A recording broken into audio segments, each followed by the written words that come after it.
This is your install on a WFCO 8740/40 amp converter. It's all pretty basic. Make sure you have fuses, some square D circuit breakers. There's other brands you can use. Those are listed in the book. So it's all pretty simple. It comes just like you see here. It don't come with fuses, so make sure you grab one. It does come with these two main fuses, but it doesn't come with any of the other fuses. I'm just going to use 3 circuits today, so I'm doing a quick demo. First thing you're going to do is you're going to find your main power in. I happen to know that this is my main power from the shore cord. So the first thing I'm going to do is this is temporary. I'm going to take the black. There's a 3-prong wire that comes with the converter. It's already attached to it.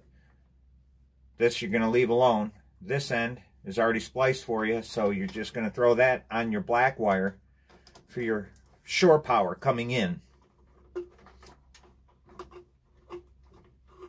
Okay, make sure there's no power. You don't want any kind of power on when you're doing this. Next thing you're going to do is this is what goes into the circuit breaker. Okay, this is a 40 amps system, so I'm going to remove the main lock, the main breaker lock. Now these have a little ledge on the bottom. They rock in, so you put the bottom in first and it clips in. So you're going to take this and put this in the bottom of your circuit breaker. Tighten that up real good.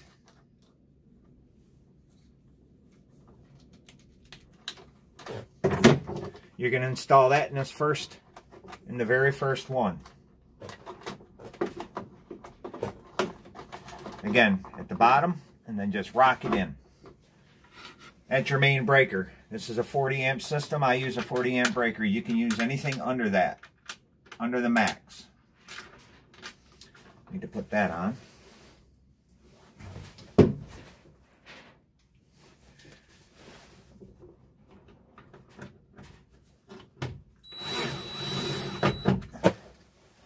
So now your main breaker is in. Okay, now this is just one of the circuits that I have going out to an outlet. So the next thing you're going to do is you're going to take a breaker less than this. There's 2 spots for 2 more breakers. So you're going to, now what we're going to do, before we get to that, I'm sorry, I forgot. We still got a negative wire, or a neutral wire. You can see the white wire here, so that goes right into this bar at the bottom.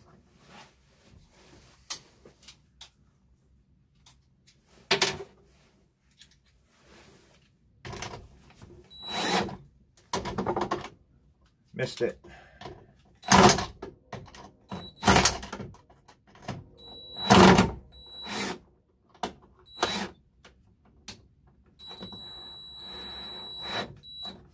Then the ground from the shore power coming in, that was the neutral from the shore power.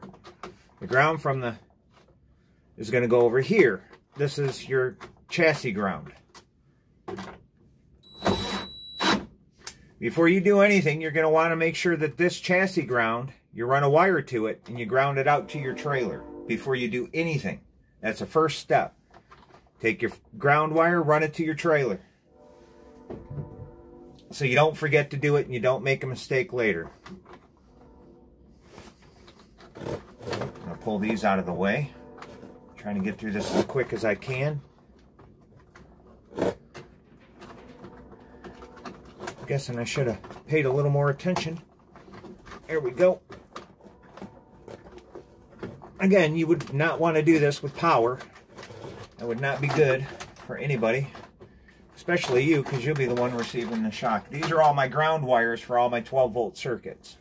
I do it green, some do it black. It really doesn't matter as long as you can keep track of what's what. Okay, so now we have the black going to this wire nut coming in from the shore power. And then we attach the little T to the 40 amp main breaker. We ground out the shore power to the chassis ground. We put the neutral in the neutral block. Next step, I have a circuit that's coming in. So next I'm going to ground this out.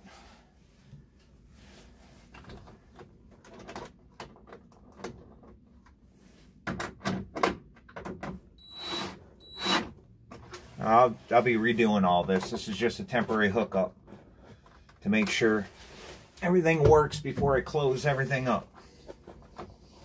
Okay, then you're going to take your white from your circuit that's going out to your outlets. You're going to put this down here in the neutral block.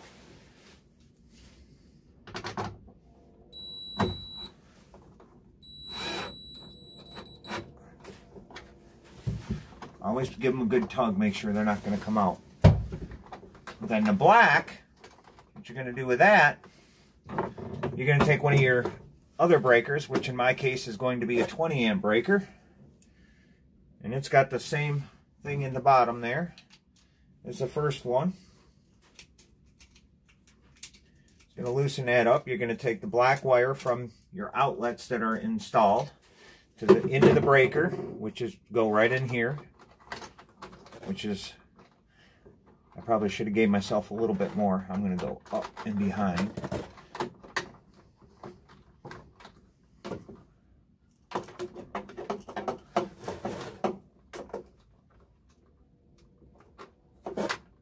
I still have some in the back, so I'll give myself more. Just want to make sure it's where it's supposed to be. It is.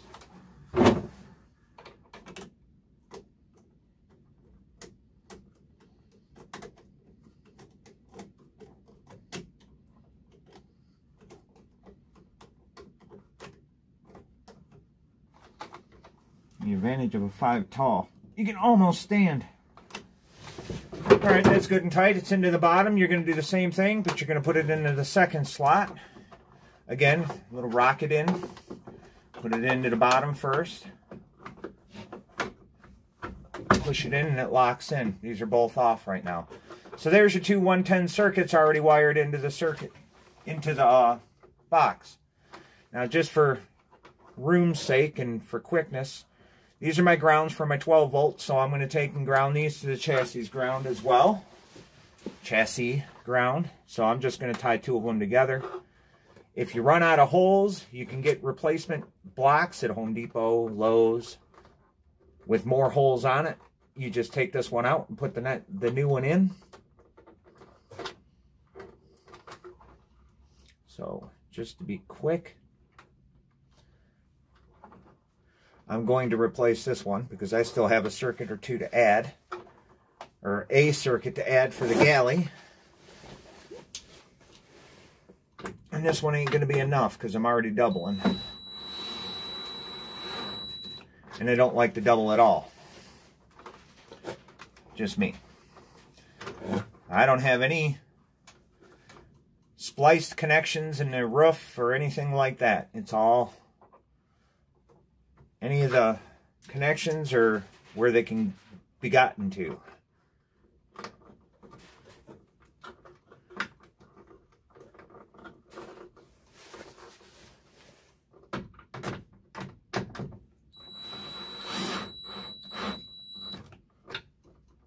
Okay, again, just give everything a tug, make sure nothing's loose. All your grounds here, all your neutrals here, your hot coming in, your black wire coming in from shore power goes to the wire nut, which now you can tuck. There will be another circuit here, so you just have to push it back and out of the way. And then the hot lead going to the main breaker, and then your circuits are on these. Next is the 12 volt. Oh, these are my 12 volt wires. There's wires coming out the back. It's labeled what color is for what circuit. This is circuit 1, circuit 2, circuit 3. It's actually labeled here too. Brown, gray, blue. So I've got a few things already hooked up to gray and brown. I've got one left, which is here. And again, I'm just wire nutting these on to test it. So we're going to go ahead and wire nut that onto that circuit. What I'll end up doing is I'll tie them together and I'll shrink tube them.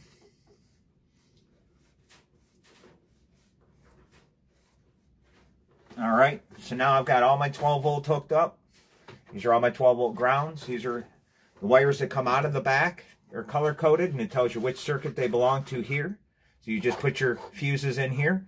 On this one, this is my fan and this is lighting. I have all LED lighting, so I don't really need more than a 5 amp fuse. These are 7.5s because I got a couple tied together right now. They'll all be on their same or on their own circuit when I'm all said and done.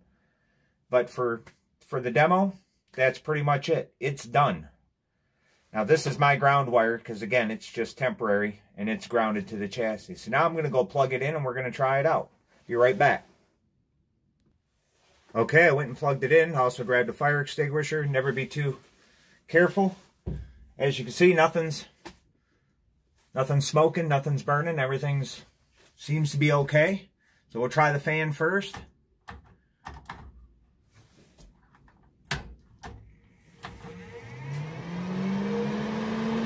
We've got a fan. Again, everything's just temporary, hooked up. Fan's working. So that's working. That's your 12 volt. Let me turn it around here. As you can see, I got a voltmeter on this side, so that's working. So let me set you down here. I'll point you up here. I'm going to take a light that I have, and I'm going to go around to all my 12 volt, and I'm going to test everything. So black to the ground, red to the, black to the ground, red to the, we got power. I'm going to take that and do it just like that everywhere in the camper to make sure, okay?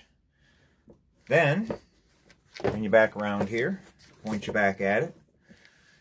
We're going to go ahead and turn on 110. Nothing happened, which is good. I only have one outlet hooked up, and that's in the front. So let me turn you around and I'll show you. I've got my circuit tester plugged in. 2 yellow lights means it's wired correctly. So it's wired correctly. That's it. That's your install. Pretty simple, pretty easy. A little disclaimer, if you're not confident 100% that you can do this, don't do it. Pay somebody to do it. It's pretty easy for me, but you guys know I build a lot of them. It's pretty easy, really, in general. I think anybody can do it with a little bit of common sense. I post a chart of gauge sizes I recommend you use. I found it online. I've been going by it for 8 builds now, and everything's worked out fine as far as gauge, and it's based on amps per length of wire. So the longer the wire, the higher, or you know, the heavier gauge wire you're going to need. All right, that's it. I hope that helps. Let me know in the comments.